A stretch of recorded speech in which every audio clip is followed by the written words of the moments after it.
একটি ঘন সবুজ জঙ্গলের ভিতরে একটি ছোট্ট একটি কুঁড়ো ঘর।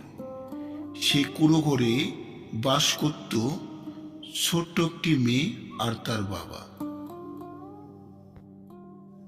মেয়েটির নাম ছিল টুনি।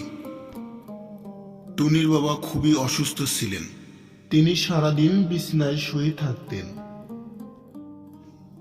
টুনি প্রতিদিনে ভোরে উঠে বাবার জন্য পানি আনতেন। টুনি তার বাবার জন্য প্রতিদিনে ঘন জঙ্গল থেকে ফল কুড়িয়ে আনতেন।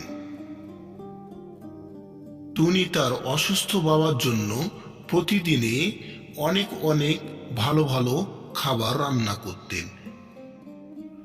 টুনি খুব সাহসী আর দয়ালু ছিলেন, কিন্তু জঙ্গলের ভিতরে ওষুধ পাওয়া খুব কঠিন ছিল। একদিন টুনি তার বাবার জন্য ওষুধ খুঁজতে জঙ্গলের অনেক দূর চলে গেলেন।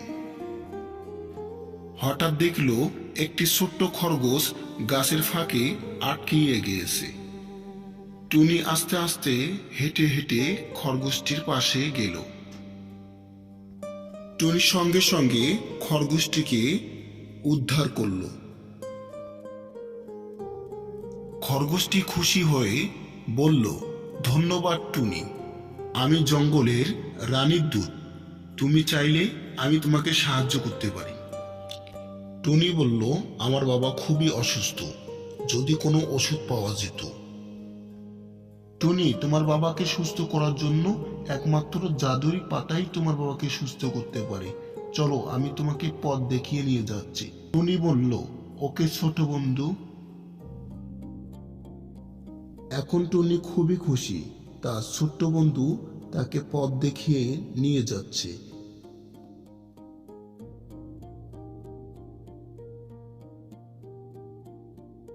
টুনি আর খরগোশ তারা অনেক পথ পাড়ি দিয়ে সেই জাদুর গাছের কাছাকাছি চলে আসলো।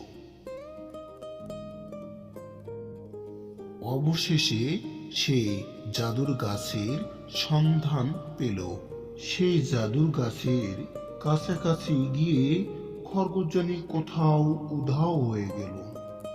টুনি একটু একটু পা করে সেই জাদুর গাছের কাছাকাছি চলে যায়। সেই জাদুর গাছ অবাক হয়ে তাকিয়ে আছে, তার বাবা সুস্থ হয়ে যাবে সেই পাতা খাওয়ালে।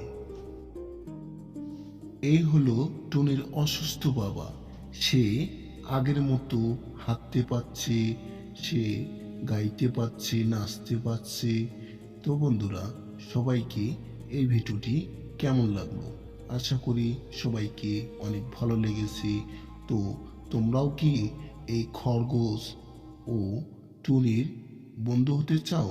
তাহলে দ্রুত এই চ্যানেলটি সাবস্ক্রাইব করে আমাদের পাশে থাকুন নতুন নতুন ভিডিও পাওয়ার জন্য। সবাই ভালো থাকবেন।